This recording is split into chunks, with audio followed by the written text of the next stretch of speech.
Hey gardening friends, ready to grow healthier plants, bigger harvests, and smarter gardens? Let's get started.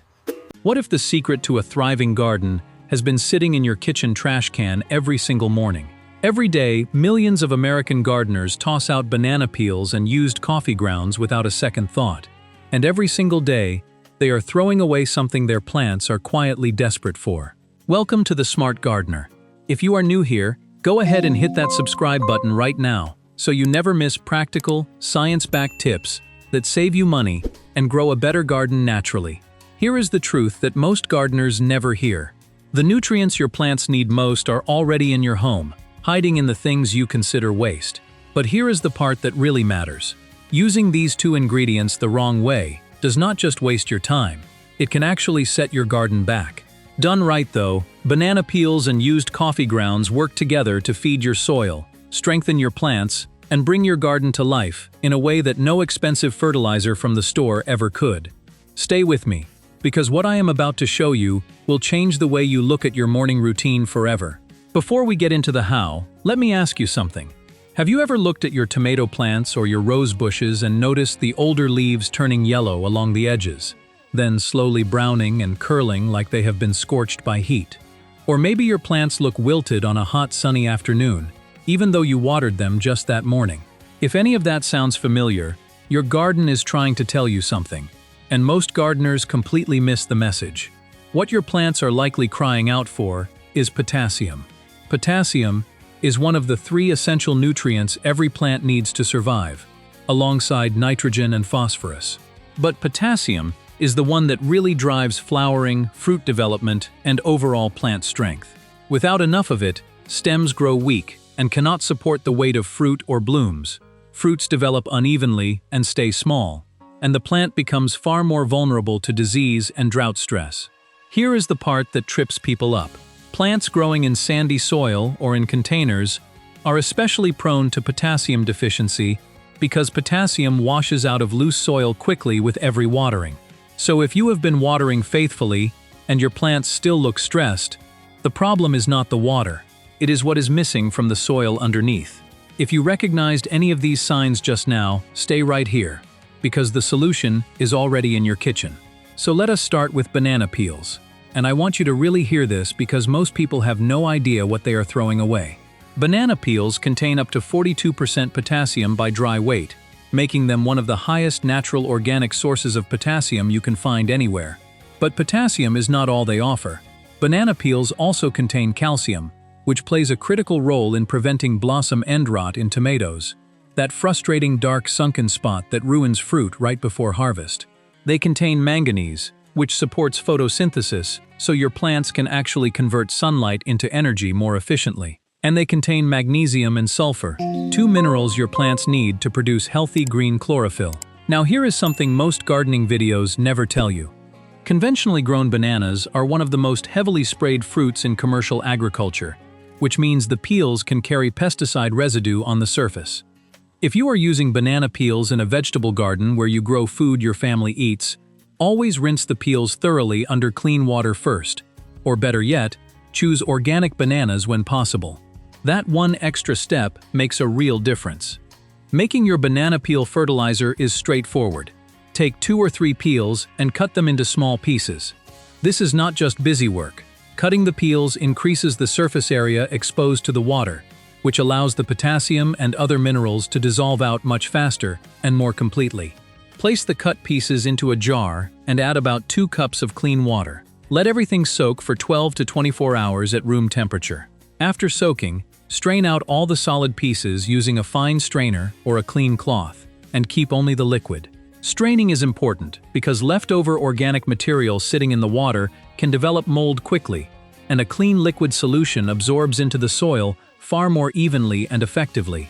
The plants that respond best to this treatment are the ones that need potassium most: your tomatoes, bell peppers, pumpkins, cucumbers, and roses. These are heavy producers that demand consistent potassium to set strong blooms and develop full, flavorful fruit. And here is a bonus that connects directly to what we are going to talk about next.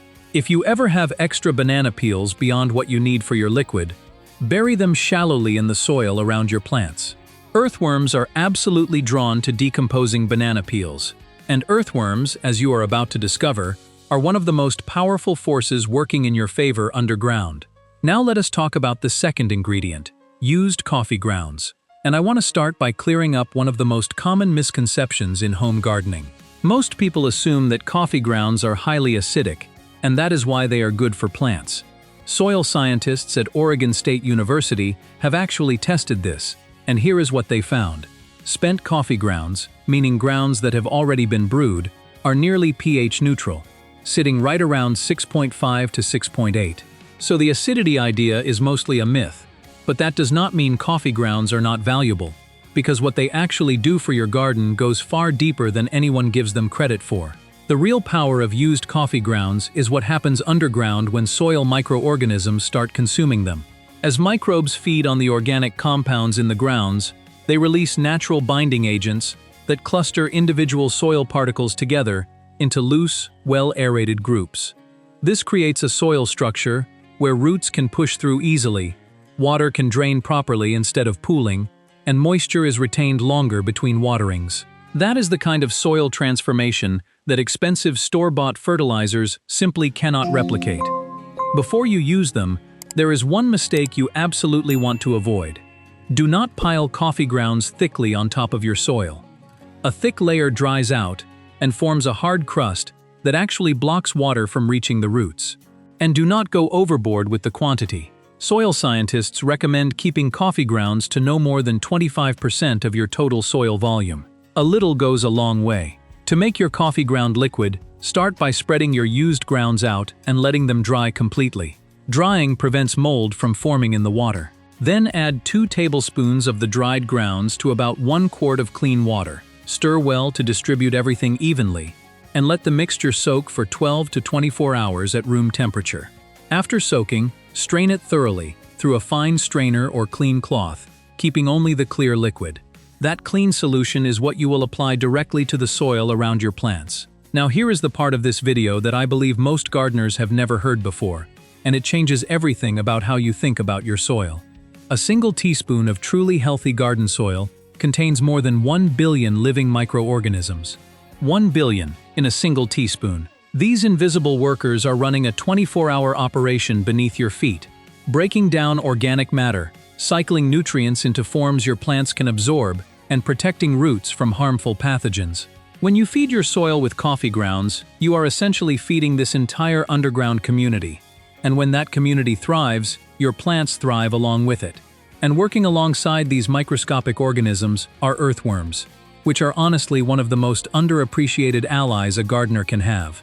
As earthworms tunnel through the soil, they pull organic matter down from the surface, create channels that bring oxygen deep into the root zone, and produce worm castings, which is a natural form of fertilizer that is extraordinarily rich in nitrogen, phosphorus, and potassium, in forms that plant roots can absorb immediately. Research shows that if you dig a single shovelful of soil and count 5 or more earthworms, that is a reliable sign your soil ecosystem is genuinely healthy and working hard for you. So before your next watering, try this quick soil health check at home. Dig a shovelful of soil and count the earthworms. Bring the soil close and take a breath. Healthy soil smells naturally earthy and pleasant, almost like a forest floor after rain. Squeeze a handful into a ball and then release it. Good soil forms a shape and then crumbles apart easily without sticking. And finally, pour a small amount of water onto the surface and watch what happens. Healthy soil absorbs water quickly and evenly, with no pooling on top. If your soil is passing these tests, you are already building something remarkable. If it is not quite there yet, what you are learning today is exactly how to get it there. Now that you have both solutions ready, here is the key to making them work together in a way that gives your garden the best possible results. Do not apply both on the same day. These 2 liquids serve different purposes, and your soil needs time to respond to each one properly. At the beginning of the week, apply your coffee ground solution.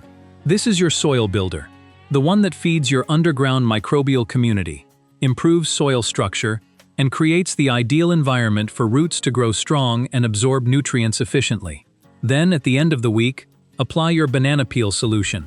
This is your plant energizer, delivering potassium directly to the root zone to support flowering, fruit development, and overall plant strength. Alternate between the two on this simple weekly rhythm, and always water at the base of the plant, never on the leaves.